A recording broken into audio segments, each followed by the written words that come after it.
નમસ્કાર, આપ જોઈ રહ્યા છો able 24 news. Vadnagar GMERS hospital ખાતે વિશ્વ ડોક્ટર ડેની ઉજવણી, નમો સ્વચ્છતા મહાઅભિયાનનો થયો ભવ્ય પ્રારંભ। વડનગર તારીખ 1 જુલાઈ વિશ્વ ડોક્ટર્સ ડેના અવસરે વડનગર સ્થિત જીમર્સ મેડિકલ હોસ્પિટલ ખાતે ડોક્ટર ડેની ઉજવણી સાથે રાજ્યવ્યાપી નમો સ્વચ્છતા મહાઅભિયાનનો ઉત્સાહભેર પ્રારંભ કરવામાં આવ્યો હતો। રાજ્ય સરકારના આ વિશેષ અભિયાન અંતર્ગત 1 જુલાઈથી 7 જુલાઈ 2026 સુધીના રાજ્યના તમામ આરોગ્ય મંદિરોમાં સ્વચ્છતા અંગે જનજાગૃતિ અને સ્વચ્છતા જાળવવાના વિવિધ કાર્યક્રમો યોજાશે। આ પ્રસંગે રાજ્યના મુખ્યમંત્રી ભૂપેન્દ્ર પટેલના અધ્યક્ષસ્થાને તથા આરોગ્ય મંત્રી પ્રફુલભાઈ પાનેસરિયા વિશેષ ઉપસ્થિતિમાં યોજાયેલ રાજ્ય સ્તરીય ઓનલાઈન કાર્યક્રમનું જીવંત પ્રસારણ વડનગર જીમર્સ હોસ્પિટલ ખાતે ઉપસ્થિત મહાનુભાવે નિહાળ્યું હતું।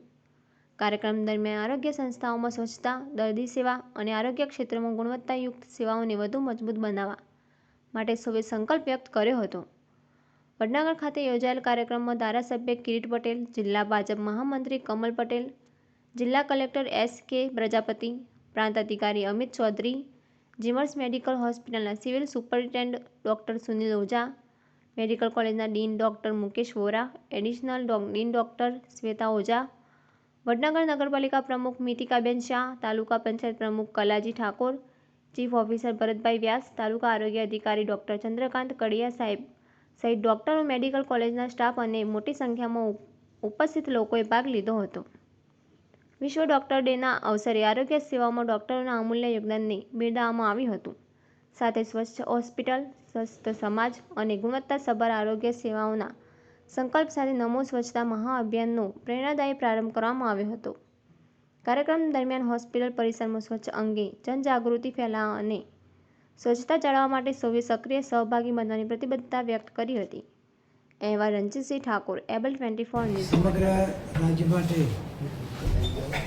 ગાંધીનગરથી આપણા મુખ્યમંત્રી માનનીય ભૂપેન્દ્રભાઈ પટેલ સાહેબે નમો સ્વચ્છતા અભિયાનનો શુભારંભ કરાવ્યો છે। ખાસ કરીને આરોગ્ય ક્ષેત્રના જે સ્થાનો છે આપણા, એમાં આ એક દિવસનું અભિયાન નહીં પણ સતત એક સપ્તાહની અભિયાન કરીને આરોગ્ય સંસ્થાઓમાં સ્વચ્છતાની જાગૃતિ આવે, આરોગ્ય સંસ્થાનોમાં ઝીણે ઝીણી જગ્યાએ, ઝીણે ઝીણે ખૂણે ખાતરે ક્યાંય બી કચરો ના રહે અને એનું ધ્યાન રાખવા માટે આ જે અભિયાન કર્યું છે એ એક ખૂબ જ સારી વાત છે। આરોગ્ય સંસ્થાઓને પણ ખાસ એક અપીલ છે કે એ આ એક સપ્તાહ નહીં પણ હંમેશા માટે આપણી આરોગ્ય સંસ્થાઓ તો સ્વચ્છ, ચોખ્ખી હોય, સ્વચ્છ હોય એ જ વધુ આવકારદાયક છે। આપણા ત્યાં કહેવત છે કે જ્યાં સ્વચ્છતા ત્યાં પ્રભુતા, એટલે એ કહેવતને અનુરૂપ પણ હંમેશા આપણી સંસ્થાઓ સ્વચ્છ રહે એના માટે આ એક જાગૃતિ માટેનું અભિયાન કર્યું છે। અને બીજું અભિયાન જે કર્યું એ કે અમૃતપાન અભિયાન એટલે નાનો બાળક જન્મે અને જન્મે ત્યારથી પહેલાં 2 કલાકથી જ એને 6 મહિનાનું થાય ત્યાં સુધી માતાનું દૂધ પીવે, માતાનું ધાવણ લે, એ એના સ્વાસ્થ્ય માટે જરૂરી છે।